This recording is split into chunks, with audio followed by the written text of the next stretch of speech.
A family dinner, a pregnant woman who vanishes without a trace, and one night that reveals a scene of horror no one could have imagined. What police discover inside that house shocks even experienced investigators. And the truth behind the case is even darker. How is it possible for a family to be consumed by such a brutal tragedy? Make sure you stay until the end of the video, because the story you're about to hear is truly devastating. If you enjoy real crime stories like this, subscribe to the channel right now, turn on notifications so you don't miss a single video, and share this with your friends. I upload 3 new stories here every week. Now let's begin with one of the most shocking family cases you'll ever hear. It was around 11 p.m. on May 23, 2024, when police in the city of Rosemount, Minnesota, received a disturbing call. On the other end of the line, a woman told the dispatcher that she believed her daughter had been killed, not by just anyone, but by her own son. Officers responded to the address the woman provided, the 1700 block of Sinnipet Street, near Pilot Knob Road and West 170th Street, on the border between Lakeville and Farmington. Inside the house, police discovered a large pool of blood spread across the kitchen, along with several scattered objects. As they continued to search the home, officers received another call, just as alarming as the first. A local resident reported that his doorbell camera showed a man leaving something on his doorstep. What had happened between this brother and sister in such a dark and disturbing scene? Good evening, and welcome to Night Crime. Bethany Budd was born on September 11, 1993, in Minneapolis, Minnesota. Her parents, Mark Edward Budd and Judy Ann Budd, were Baptist Christians who raised her with a strong faith in God, in a home where discipline and religion shaped everyday life. Bethany and her entire family attended First Baptist Church in Rosemount, where she practiced various sports and stood out especially in basketball and volleyball. From a young age, she developed a deep passion for music, which led her to learn how to play the flute. But her biggest dream was to become a teacher, and even as a child, she would often pretend to teach her toys. This further strengthened her determined character and her natural ability to work well with others. Although there are sources suggesting Bethany may have had other siblings, their names and ages have not been publicly disclosed.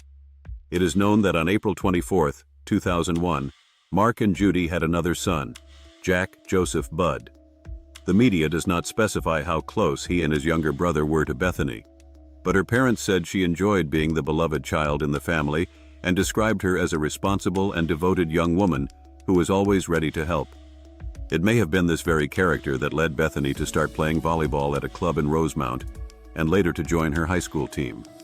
Her classmates often highlighted her positivity as she constantly encouraged them to give their best and strive to excel in sports. After graduating high school, Bethany enrolled in a college in Indiana and later continued her education at Maranatha Baptist University in Wisconsin, where she earned a master's degree in teaching. After returning to Rosemount, Bethany resumed attending First Baptist Church, but also began teaching. She also worked as an accountant at Pioneer International Industries, and in 2020 began working alongside her sister as an accountant and sales associate. Despite her busy schedule, everyone who knew her emphasized her kindness and compassion, as well as her strong connection to both the religious and educational communities. And then love came into her life. While playing volleyball at an outdoor gym in Apple Valley, Bethany met Josh Israel, who was quickly captivated by her and asked her out. At first she hesitated, but eventually decided to give him a chance. Shortly after they began seeing each other, the two fell in love, and on April 30, 2021, they traveled to Jamaica to escape the North American winter. The following month, they got married, and she took Josh's last name, becoming Bethany Israel. After that, they continued traveling and enjoying the warm weather, especially visiting Mexico. During this time, the couple moved to Bloomington, Minnesota, where they continued playing volleyball, while Bethany also coached the sport. They also enjoyed card games, board games, and dancing. Although Bethany did not consider herself particularly good at dancing, her life overall seemed calm and happy. But not everything was perfect.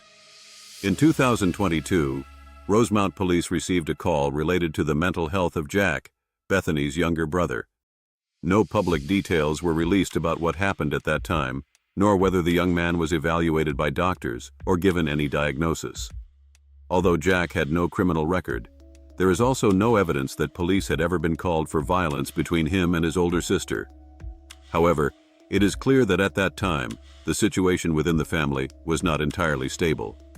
By 2024, Bethany was 30 years old and continued teaching volleyball to young children, while also playing the sport with friends and helping newcomers at the club perform their best on the court. Those close to her described her as someone who embodied love in every way and who never hurt anyone. She always tried to help others and smiled at everyone she met. Her marriage was also going through a happy period, as she was expecting the birth of her first child, Levi. But one afternoon, everything changed.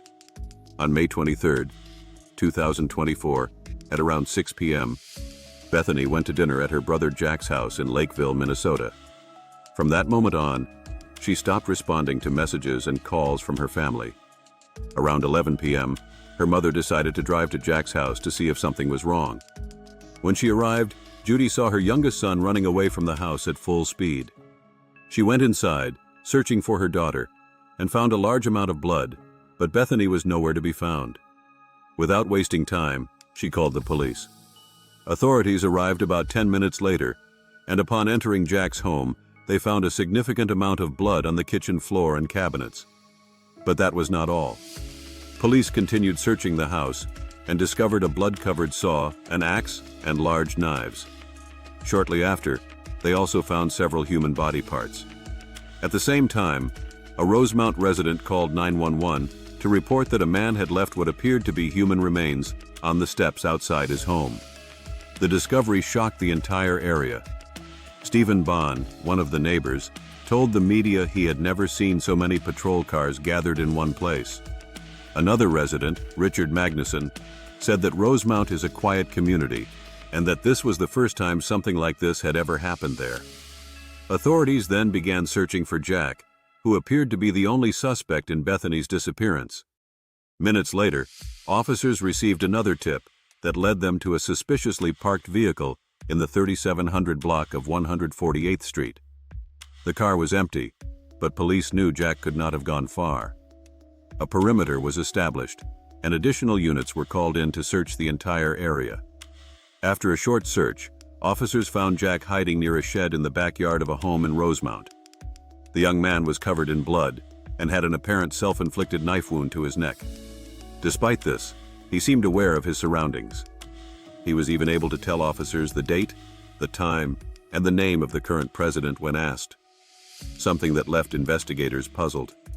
Around 10 minutes after midnight, Jack was transported to Regions Hospital for treatment of his injuries. As time passed, investigators discovered more human remains in the area where Jack had been hiding. Soon, they confirmed that, just like the parts found in his home and on the neighbor's steps, they belonged to Bethany Israel, confirming the worst fears. Her remains were sent to the Hennepin County Medical Examiner's office, where it was determined that Bethany died as a result of extreme violence and that her body had been dismembered after death. Despite the weapons found in the house, it was not publicly specified whether the primary cause of death was decapitation, multiple stab wounds, blunt force trauma from the axe, or a combination of injuries. What specialists confirmed was even more shocking. Bethany was between 17 and 18 weeks pregnant, and her unborn child also died as a result of the attack. This revelation deeply shocked the community and everyone following the case. Police from Lakeville and Rosemount joined forces with the Minnesota Bureau of Criminal Apprehension and the Dakota County Sheriff's Office to investigate a killing that, at the time, seemed completely inexplicable.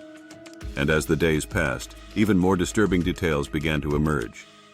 After being detained, police searched the house where Jack lived and found several handwritten notebooks in his room. In them, the victim's brother had written down violent thoughts, clearly expressing strong resentment toward his own family. However, full direct quotes were not released to the media, except for what stood out the most.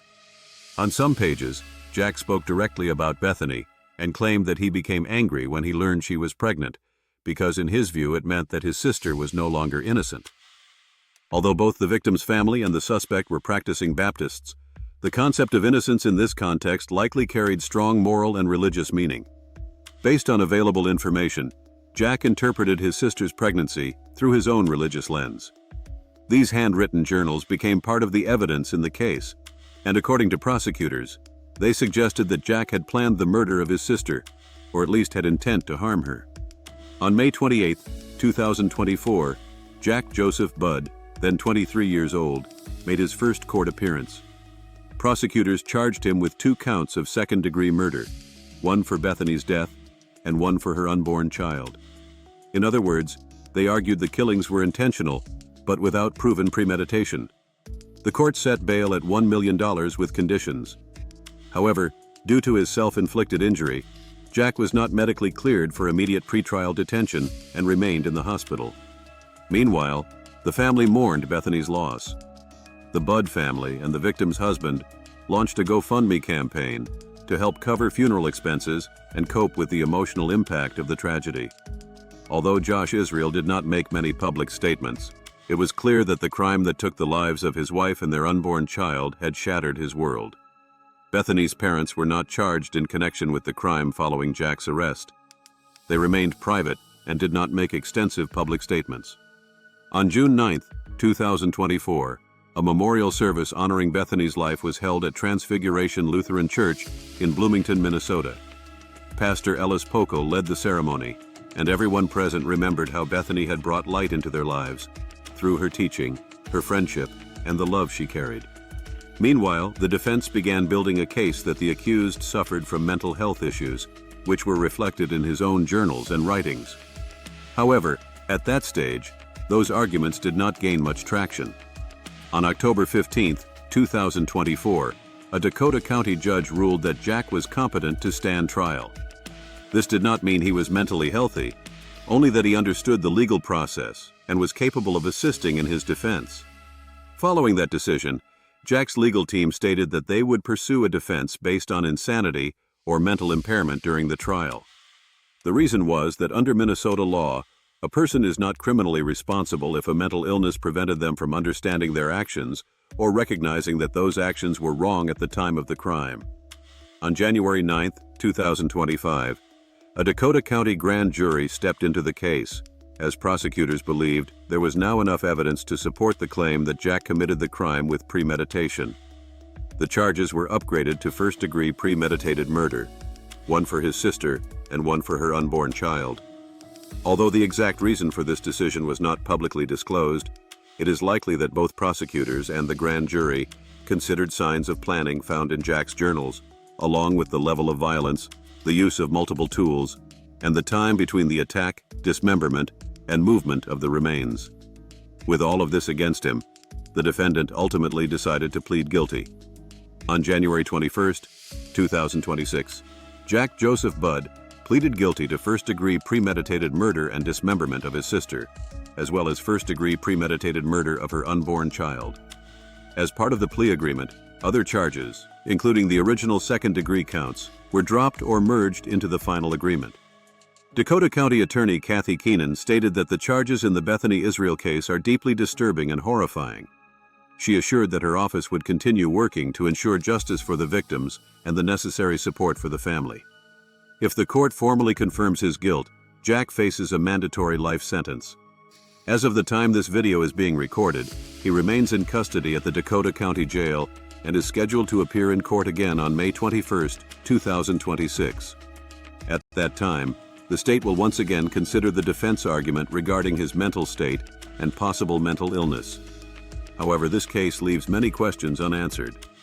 Since full psychological evaluations have not been publicly released, showing Jack's mental condition at the time of the crime, the question remains: why did he choose to take the life of his own sister and her unborn child? What exactly did he mean when he wrote that Bethany was no longer innocent?